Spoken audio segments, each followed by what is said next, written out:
presidenti Trump në asnjë rast në paraqitjet e tij publike nuk ka dëshmuar se ka probleme me shëndetin mendor, siç paraardhësi i tij e pati dëshmuar të publikisht, kështu që nuk mendoj që është një arsye kjo për ta diskutuar në kuptimin e komunikimit publik, por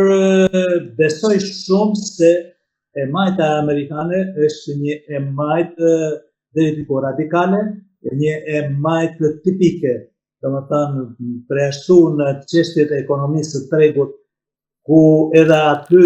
ndërhyn nëpërmjet krijimit të monopoleve, në çështjet e tjera ka pikpamje marksiste, të cilat dëshiron të imponojë dhe me qëllim që të dirigjojë pushtetin moral dhe politik në Shtetet Bashkuara të Amerikës.